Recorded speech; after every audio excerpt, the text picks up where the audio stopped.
মুলতান সুলতানসের বিপক্ষে যখন টস করতে নেমেছিলেন পেশোয়ার জালমি ক্যাপ্টেন বাবর আজম, তখনই ধারাভাষ্যকারের প্রশ্ন, নাহিদ রানা আর শরীফুল তো নিশ্চয়ই থাকছে, বাকি কোনো পরিবর্তন আছে কি একাদশে? এমন প্রশ্নই উত্তর দিয়ে দেয় এই বাংলাদেশি পেসার জালমি একাদশের কত বেশি গুরুত্বপূর্ণ। টুর্নামেন্টের শুরু থেকেই শরীফুল নতুন দলে ভেলকি দেখিয়েছেন, নাহিদ রানা গতির সঙ্গে ডট আদায়ে ছাড়িয়ে গেছেন সব। अस्सलाम वालेकुम दोस्तों, मैं हूं एहसान खान और आप देख रहे हैं यूट्यूब चैनल एहसान रिएक्शन विद एहसान। कल शरीफुल इस्लाम और नाहिद राना ने पेशावर ज़ल्मी की तरफ से खेलते हुए पीएसएल के मैच में बहुत ही शानदार बॉलिंग की है। एक बार फिर बांग्लादेश का नाम दुनिया भर में रोशन कर दिया है, स्पेशली नाहिद राना ने। नाहिद राना भाई साहब 150-151 की स्पीड से बॉल फेंकी है उसने। सबसे तेज़ तरीन बॉलर वो साबित हुआ है इस पीएसएल में, उसका कोई भी मुकाबला नहीं कर सकता। नाहिद राना अनप्लेएबल, भाई किसी से नहीं खेला गया वो, और यही वजह है कि दुनिया भर से उसके लिए अप्रिसिएशन के लिए आवाज़ें उठ रही हैं। और एक और बहुत ही शानदार ये वीडियो है, कल उसने 2 खिलाड़ियों को आउट किया, सिर्फ 24 रन दिए, 3 ओवर करवाए अपने 4 ओवर के अंदर, सॉरी 3 नहीं 4 ओवर के अंदर सिर्फ 24 रन दिए, 2 खिलाड़ियों को आउट कर दिया। और कल का मैच भी पेशावर ज़ल्मी को नाहिद राना और शरीफुल इस्लाम ने जितवा दिया। बांग्लादेश की ये 2 पेसर्स की बात हो रही है, इसी के ऊपर एक दोस्तों एक वीडियो क्लिप है, वो देखेंगे हम, फिर इसके ऊपर बात करेंगे। सबसे ज़्यादा डॉट बॉल भी शरीफुल उसने नाहिद राना ने फेंकी है इस पीएसएल के अंदर। तो आइए जी वीडियो देखते हैं, फिर हम इसके ऊपर बात भी करेंगे। जुड़े रहिएगा आखिर तक, इस वीडियो को ज़रूर देखिएगा। अगर अभी तक आपने हमारे YouTube चैनल को सब्सक्राइब नहीं किया तो जल्दी से चैनल को भी सब्सक्राइब कर लें और बेल आइकन भी प्रेस कर दें। 3, 2, 1 एंड क्यू। মুলতান সুলতানসের বিপক্ষে যখন টস করতে নেমেছিলেন পেশোয়ার জালমি ক্যাপ্টেন বাবর আজম, তখনই ধারাভাষ্যকারের প্রশ্ন, নাহিদ রানা আর শরীফুল তো নিশ্চয়ই থাকছে, বাকি কোনো পরিবর্তন আছে কি একাদশে? এমন প্রশ্নই উত্তর দিয়ে দেয় এই দুই বাংলাদেশি পেসার জালমির একাদশের কত বেশি গুরুত্বপূর্ণ। টুর্নামেন্টের শুরু থেকেই শরীফুল নতুন দলে ভেলকি দেখিয়েছেন, নাহিদ রানা গতির সঙ্গে ডট আদায়ে ছাড়িয়ে গেছেন সবাইকে। তবে এবার শেষ হতে যাচ্ছে তাদের জার্নি। চলমান পিএসএল এ শেষ ম্যাচটা ইতোমধ্যেই খেলে ফেলেছেন দুই বাংলাদেশি পেসার, আর শেষ ম্যাচেও দলকে জিতিয়ে মাঠ ছেড়েছেন, ধরে রেখেছেন টেবিলের সবার ওপরের জায়গাটা। 5+ স্টার রেটিং প্রাপ্ত দেশের সর্বোচ্চ বিদ্যুৎ সাশ্রয়ী ওয়ালটন এসি স্মার্ট কমফোর্ট এখন নেক্সট লেভেলে।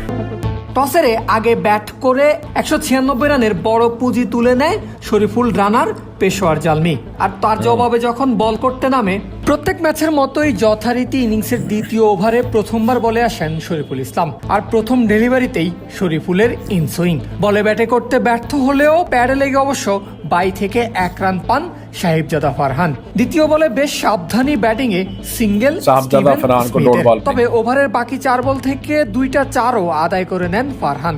কোনো ডট ছাড়া সর্বমোট 12 রান দিয়ে শেষ হয় শরীফুলের প্রথম ওভার। যেমন শুরুটা নিশ্চয়ই তিনি চাননি। 4 নম্বর ওভারে দ্বিতীয়বার বলে শরীফুল, আগের খরচে ওভারটা নিশ্চয়ই পুষিয়ে দিতে চাইবেন এবার। টাইগার পেসার করেছেনও সেটাই। চমৎকার বুদ্ধিদীপ্ত বোলিংয়ে স্মিথকে বোকা বানিয়ে 4 রানেই শেষ করেছেন পাওয়ার প্লেতে নিজের দ্বিতীয় ওভার।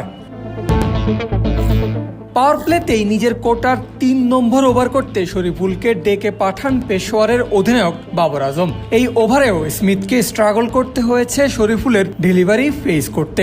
ওভারটা শেষ হয়েছে 8 রান দিয়ে। পাওয়ার প্লের 6 ওভার থেকে 1 উইকেটের বিনিময়ে মুলতান সুলতানস পায় 61 রান, যেখানে অর্ধেক বোলিং করেও টাইগার এই পেসার রান খরচ করেছেন মাত্র 23।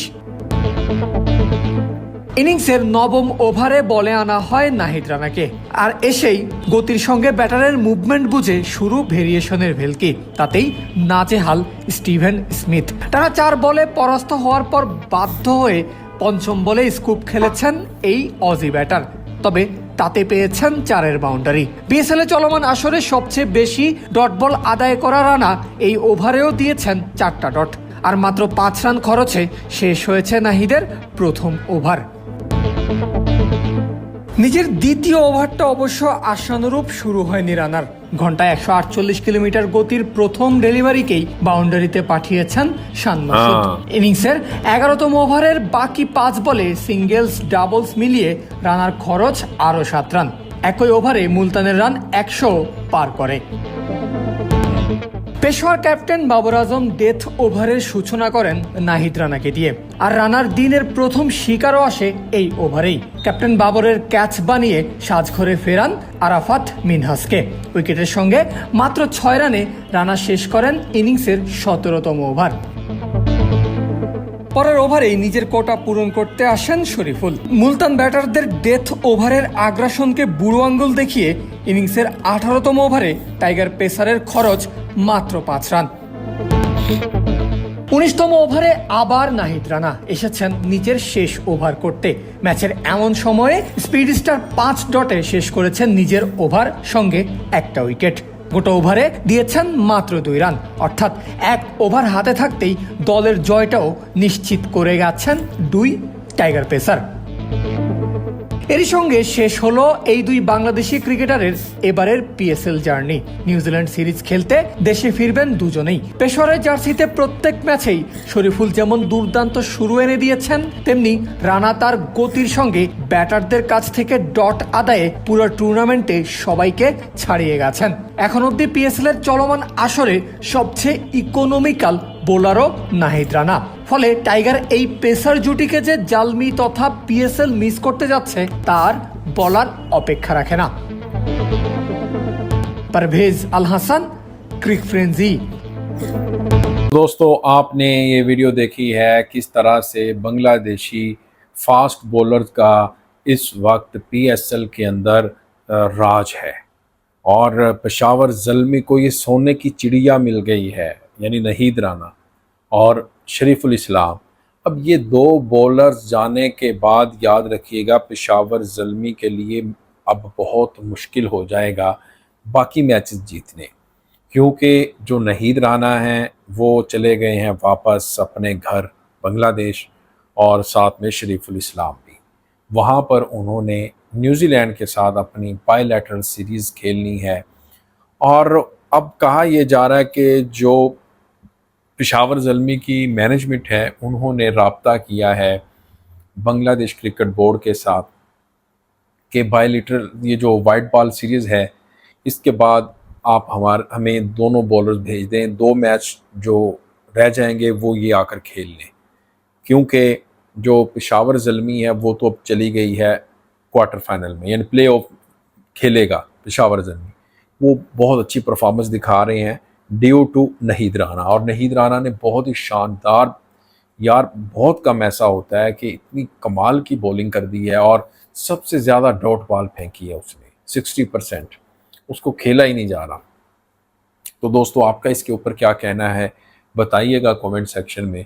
मिलेंगे आपसे नेक्स्ट वीडियो में, तब तक के लिए अल्लाह हाफिज़।